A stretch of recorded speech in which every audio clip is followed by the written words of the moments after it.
So yeah, I have a question about data, about kind of what talking directly from JavaScript to the database. Yeah. Because basically, how do you deal with security and things like that, of like what information is available? Basically, users are inherently built into CouchDB. So in MySQL, when you're talking to your MySQL database, you have a single user for that MySQL database which has like read-write access, which is like a super user for that particular thing. And that's fine because your PHP code is on the server, it's outside of the public directory. No one's ever going to see that apart from people that have already got access to it anyway. Obviously, this is a very good point actually because you're putting your credentials in the JavaScript code. Control U, thanks very much, I can see your credentials. But it doesn't quite work like that because users are inherently built into CouchDB. So in order, you could, for example, allow read access to everything or to a certain part of the application. But then when users sign up and they create a user in CouchDB, they can then have their own database with just their data on, and you can set up their permissions for that database. And all of that can be done over the RESTful interface. So all of the user generation and security can be handled in your JavaScript code, but not necessarily putting those credentials or a super user's credentials in front of someone. Does that answer your question? I think so. Anyone else?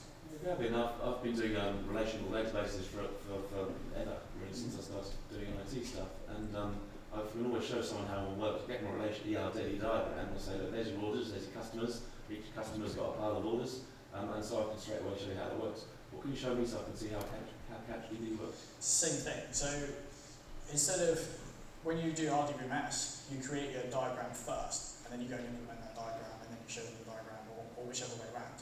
Within CouchDB, all you do is you store your documents, or not store your documents, and you create the MapReduce functions. And those MapReduce functions basically create views to that data. So if you can show them the MapReduce functions and say, you do this curl request to receive all of the users, you do this curl request to receive all of the products, for example, it's exactly the same thing. The only difference is, because the MySQL has been around for sort of like 20 years, you might have a pretty diagram. Whereas with CouchDB, there's nothing to generate that pretty diagram at the moment. Is there no sort of SQL Server GUI or something like that? No, there isn't a SQL Server GUI, basically, yeah. I mean, obviously, the CouchDB was like 2007, no, 2005, I think, when it was first created. So, and it's only just gone to 1.0, so it is still developing itself. But you could do the same views in a GUI of your choice to represent your data structure and your data model that's been created through MapReduce functions. The best way to explain it, like, the more you understand relational databases really is, the more difficult it is to sort of adapt your thinking to it. If you think of it like having one table in a MySQL database, storing all your stuff in that MySQL in that one table, but then creating MySQL views from queries, that's essentially what you're doing in CouchDB. You've just got one big database. There aren't tables, it's just one big database, and then you're using MapReduce to sort of create your views to that data. Like creating one bloody great Excel spreadsheet and keeping everything in that. Yeah, pretty much. Yeah, exactly. So it's similar to like meta, like the options tables in WordPress and things like that. You've just got the keys into certain parts of the table to pull out different information about like orders and products and things like that. Pretty much. I mean, what happens? Yeah, I mean that's basically using. The difference there is that MySQL has no way to index and search on those values. So if you're using a MySQL table for key value storage, like you say in WordPress, you can't actually search that value. Whereas in CouchDB, all they've done is they've added search and indexing and filtering on that value field, and each document has its own ID. Yep. What got you started on it? Did someone introduce you to it, and what would you recommend for people who want to find out more about it and get started on it? Are there any tutorials or things that you could point us to? Yeah, well, what started me on it was I read that Twitter were using it because we were going through a period where basically our server was struggling with the number of queries we were getting. So I looked at other database options, or I looked at what the other big web applications were doing, and it was just like, what are these guys using for a storage solution? And maybe there's a different way. Found they were using NoSQL, like what the hell is this NoSQL thing, doesn't make any sense, and then spent like 4 or 5 months just really reading around and just finding out more and more about it.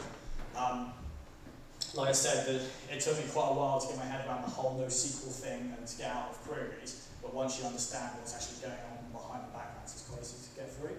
I've written a tutorial on CouchDB specifically, it's on NetApps, you could Google. Other than that, I would probably suggest like looking at MongoDB or the CouchDB website, they're both really, really good.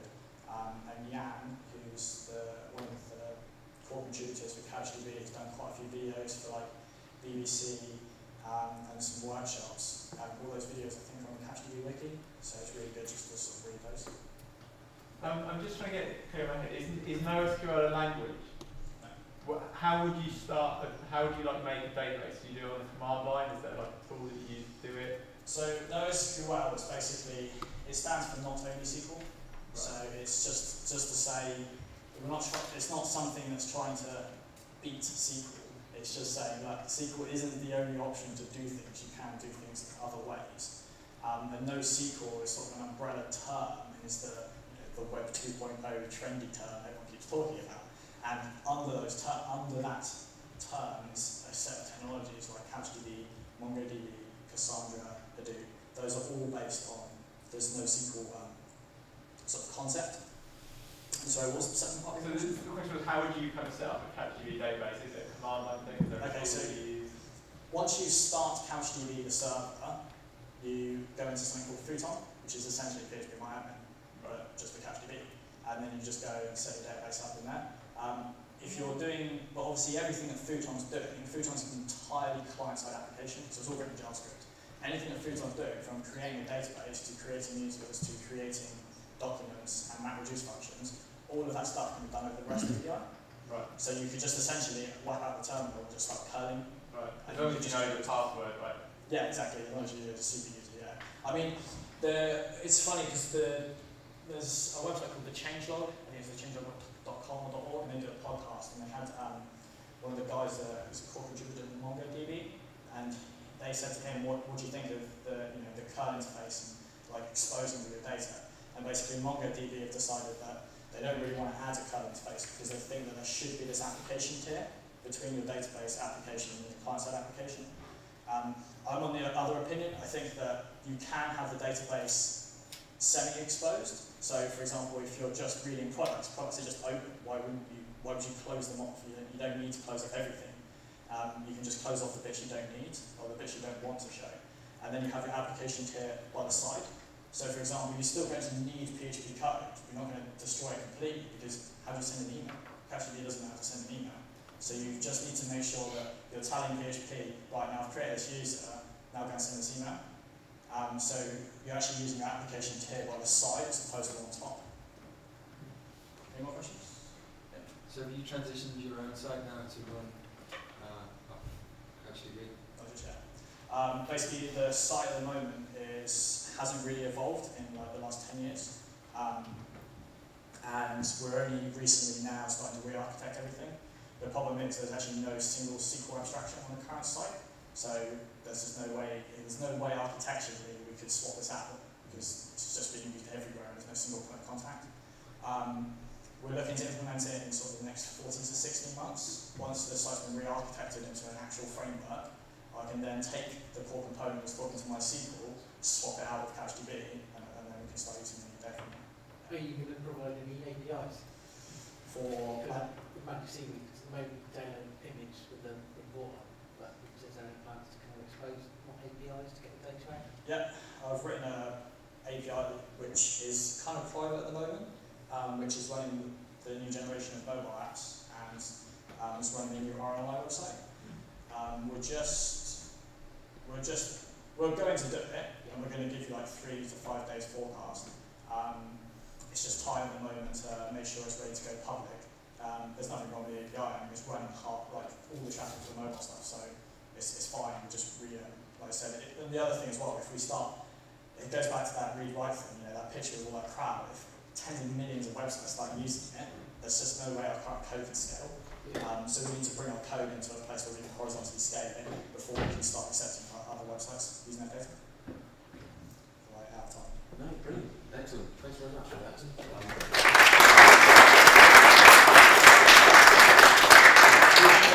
So if anyone wants to ask more questions, I don't know about else, but when you're picking up something completely new and interesting like this, it's one of the best things you can do on a day like this, isn't it? So thank you for that. We've come to the bit now where it's time for lunch, and to get to lunch.